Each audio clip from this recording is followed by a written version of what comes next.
تو زمانے کے مناسبت کے حساب سے رب کائنات نے ہر نبی کو بھیجا اور ایک معجزہ دے کر بھیجا، اور کسی کو شفیع بنایا، کسی کو نذیر بنایا، کسی کو کلیم بنایا، کسی کو خلیل بنایا، کسی کو روح اللہ بنایا، مگر جب آخری میں ایک نبی بھیجا تو اسے خلیل نہیں بنایا، اسے نجی نہیں بنایا، کہا اپنا محبوب بھیج رہا ہوں،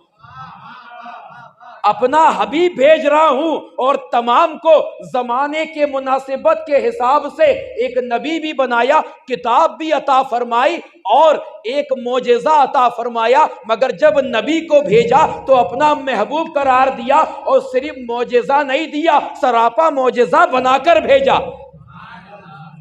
میرے نبی اپنے سر کے بال سے لے کر قدم کے ناخن تک معجزہ ہی معجزہ، اور اس کی تشریح میرے امام یوں کرتے ہیں کہ اللہ کی سرتابہ قدم شان ہے یہ، اللہ کی سرتابہ قدم شان ہے یہ، انسان ہی انسان، وہ انسان ہے یہ، اور قرآن تو ایمان بتاتا ہے انہیں، اور ایمان یہ کہتا ہے میری جان ہے یہ۔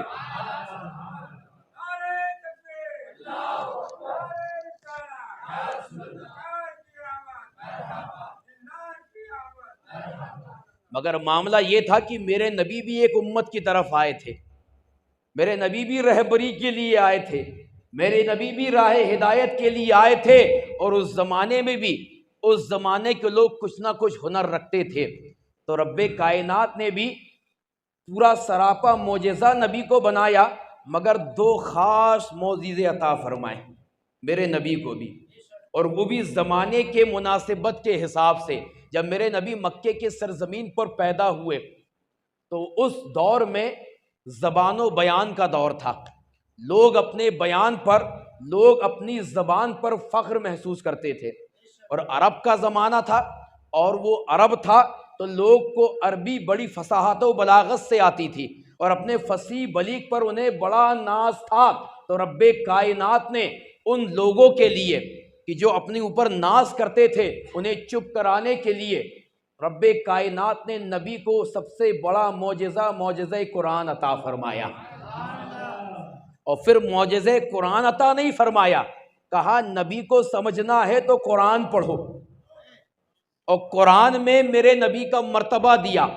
اور کیا مرتبہ دیا؟ کہا لقد من اللہ علی المؤمنین اذ بعث فیہم رسولا، نبی کی تعریف بیان کی کہ نبی بھیج رہا ہوں تو سنو کیسا بھیج رہا ہوں، کہا ترجمہ اللہ نے مومنوں پر صرف احسان نہیں بڑا احسان کیا کہ انہی میں سے بڑا عظمت والا رسول بھیجا۔ آگے کہا قد جاءکم من اللہ نور و کتاب مبین، بھیج ایسے نہیں رہا ہوں، اپنا نور بنا کر بھیج رہا ہوں، اور راہ ہدایت کے لیے کتاب دے کر بھیج رہا ہوں۔ کہیں پر کہا یا ایھا النبی انا ارسلناک شاہدا و مبشرا و نذیرا و داعیا الی اللہ باذنہ و سراجا منیرا، اے نبی ہم نے آپ کو ایسے نہیں بھیجا، شاہد بنا کر بھیجا، مبشر بنا کر بھیجا، نذیر بنا کر بھیجا، چمکتا ہوا سورج بنا کر بھیجا۔ کہیں پر کہا وما ارسلناک الا رحمۃ للعالمین، اور نبی بھی آئے وہ بھی رحمت بن کر آئے، مگر ایک امت کی طرف، ایک قصبے کی طرف، ایک خطے کی طرف، ایک گاؤں کی طرف، ایک شہر کی طرف، اے نبی تمہیں اپنا محبوب بھی بنا رہا ہوں، اپنا خاص بھی بنا رہا ہوں، مگر کسی ایک خطے کے لیے نہیں، کسی ایک شہر کے لیے نہیں، کسی ایک گاؤں کے لیے نہیں، کسی ایک کنٹری کے لیے نہیں، تمہیں 18,000 عالم کے لیے رحمت بنا کر بھیج رہا ہوں۔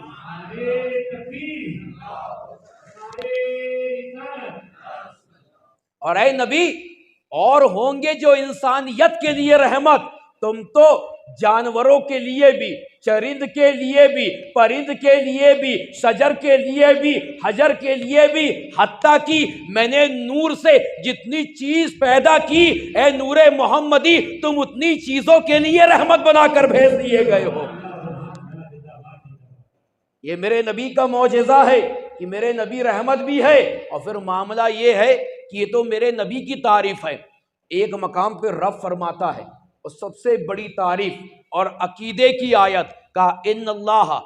وملائکتہ یصلون علی النبی، کہا میں خود، ان اللہ بے شک رب، قرآن میں حکم دے رہا ہے، بے شک رب، وملائکتہ اور اس کے فرشتے، یصلون علی النبی درود بھیجتے ہیں اس غیب بتانے والے نبی پر۔ یہاں پر یصلون علی الرسول ہو سکتا تھا،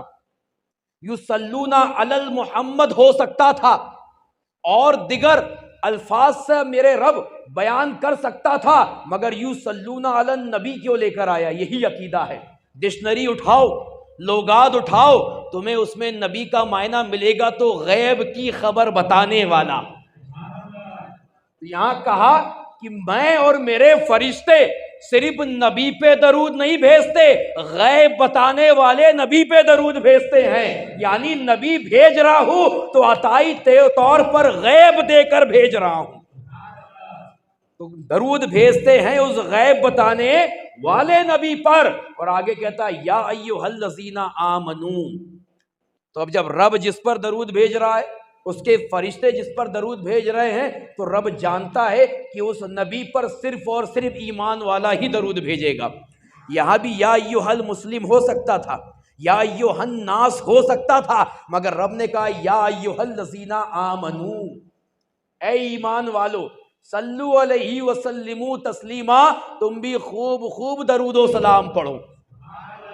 اب یہاں مطلقاً رب نے فرما دیا، یہ نہیں فرمایا کہ بیٹھ کے ہی پڑھو، کھڑے ہو کے ہی پڑھو، لیٹ کے ہی پڑھو، مطلقاً فرما دیا پڑھو